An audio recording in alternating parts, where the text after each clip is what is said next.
আসসালামু আলাইকুম রহমতুল্লাহ বরকত। सही मुस्लिम हदीस नंबर 112 हज़रत मोहम्मद इब्न मूसा रहमत अबी हुरैरा फरमाया हुस्सल्लम ने फरमाए, चोर जब चोरी करते हैं वो मोमिन नहीं रहे, जब जिना बेविचार करते तो मोमिन नहीं रहे, जब दारू पीता है वो मोमिन नहीं रहे। मगर इससे फ़र्क जब होता है तौबा करे, दोबारा ऐसा ना करे तो उनके लिए तौबा का दर्जा खुला रहे।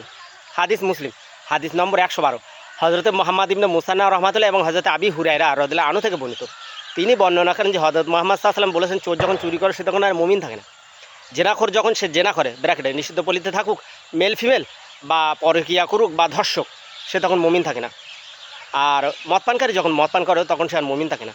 কিন্তু সে যদি তওবা করে ফিরে আসে, পুনরায় আর করবে না বলে ওয়াদা করে, তার জন্য তওবার দরজা খোলা থাকে। হাদিস মুসলিম। ব্যাখ্যা ভাই, রাসূল সাল্লাল্লাহু কী বলেছেন এখানে, যে যে সে যখন চুরি করে চোর মুমিন থাকে না, ধর্ষক বা নিষিদ্ধ পলিতে থাকার মেল ফিমেল বা পরকীয়াকারী তারা তখন মুমিন থাকে না, এবং শরাব পানকারী মদ পানকারী সে তখন মুমিন থাকে না। অবশ্যই অবশ্যই মনে রাখা উচিত, এসব কাজ থেকে বিরত থাকা উচিত।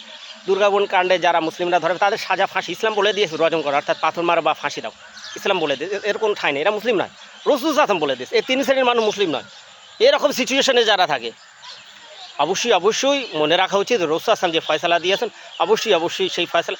দীনকৃষ্ণ ঠাকুর তিনি একটা কথা বারে বারে বলেন যে আমার চোখে আমি মুসলিম দেখিনি। সঠিক কথা বলেছেন। যে নামাজ পড়ে না সে মুসলিম না, যে চুরি করে সে মুসলিম না, যে জেনা করে সে মুসলিম না, যে দর্শক সে মুসলিম না, যে শরাব পান অর্থাৎ মদ পান করে সে মুসলিম না। এটা তো হাদিসের কথা। দীনকৃষ্ণ ঠাকুর এই কথাই তো বলেছেন।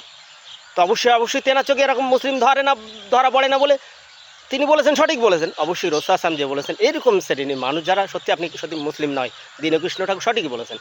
তো আপনার মনে রাখা উচিত রাসূল সাল্লাল্লাহু যে ফয়সালা দিয়েছেন সেই ফয়সালা মানা লাগবে। আপনি যদি ভালো হতে চান আপনার ভালো হতে হবে, অর্থাৎ মুসলিম হতে হবে। আর মুসলিম হতে গেলে অবশ্যই অবশ্যই আপনার সেই আদেশ নিষেধগুলো মানা লাগবে, অর্থাৎ কোরআন হাদিস মানা লাগবে। এটাই হচ্ছে ভাই, অবশ্যই মনে রাখা উচিত।